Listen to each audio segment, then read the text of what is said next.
Kwa majina naitwa Salome almaarufu natumia Kadada kwa biashara yangu ya saluni.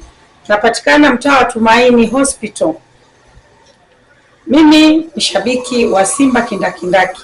Mechi ya leo, kwanza tuanze namshukuru Mwenyezi Mungu kwa kutuamsha salama Jumapili ya leo. Nimetoka kanisani, nimetoka kumwabudu Mungu wangu. Pia sijaisahau timu yangu. Timu yangu naizungumzia vizuri. Naomba ushindi uliopatikana juzi kwa goli lile la penalty likisababishwa na Mwamba wa Lusaka Chama au AKA jina alilopewa na Ahmed Ali msemaji wetu Kingunge. Kingunge leo naomba aanzishwe namba 1. Pia kwa mtazamo wangu mimi ninavyoona, naona kama tuna goli 2 sisi Simba. Tuna goli 2 ambazo tutawafunga watani wetu. Yaani sio rahisi kwa kweli. Yaani mechi ya leo itakuwa na upinzani mkali sana kwa sababu watani zetu wana hasira sana na sisi. Kuchukua kombe mara 4 mfululizo, alafu juzi tukaja tukawapokonya, na wazani tumewazalishia hasira maradufu.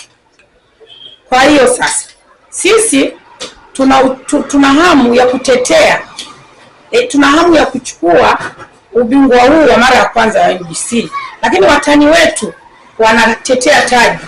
Kwa maana hiyo basi watakuwa wao wana hari ya kutaka kufunga, kupata goli, na sisi vile vile tuna hari, tuna uchu wa kuanza upya kuirudisha Simba yetu. Simba ile ya kina Boko, ya kina Kagere. Tuna hamu tuendelee. Kwa hiyo mimi najua kwamba leo wachezaji wetu tunaombea Mungu wawe na afya njema, wasipate changamoto zozote, wasiumie mwanzo wa mchezo kama nyinyi mnavyosema wanajivunja. Tunaomba wachezaji wetu wajikaze jamani, ili sisi tuweze kutetea taji la NBC. Ndio kama hivyo ninavyosema, tunaomba wajikaze, wacheze mpira, wasiwe wachoyo wa kuwapa wenzao pasi. Kwa sababu kama hivi Selemani Mwalimu alipofunga goli la penalty, kuna mchezaji mwingine ametamani, anasema Selemani anavyozungumziwa hivi natamani ningekuwa mimi. Hapana, waache wao na ushirikiano ili tuweze kupata matokeo kwa mtani wetu. Wale waloposti habari ya pichi kwamba ni mbovu ni nje ya uwanja, sio katikati ya uwanja. Walitumia hiyo sababu ili kwamba mechi iweze kutolewa Isamu. Hapana, sio kweli. Uwanja ni mzuri, tumeushuhudia wenyewe. Wasiogope watani. Zisi Simba. Wasiogope, mechi tunapanga sisi, tunataka tucheze wapi. Nitayapokea, nitamshukuru Mwenyezi Mungu, maana kila kitu Mwenyezi Mungu ndo anapanga.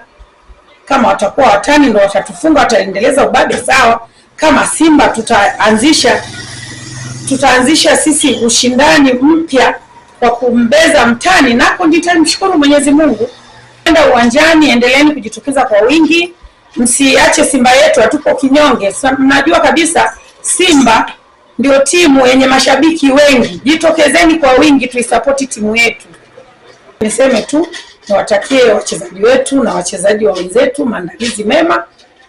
Ngoma ipigwe, mbungi ipigwe, hamna kuogopa mtu.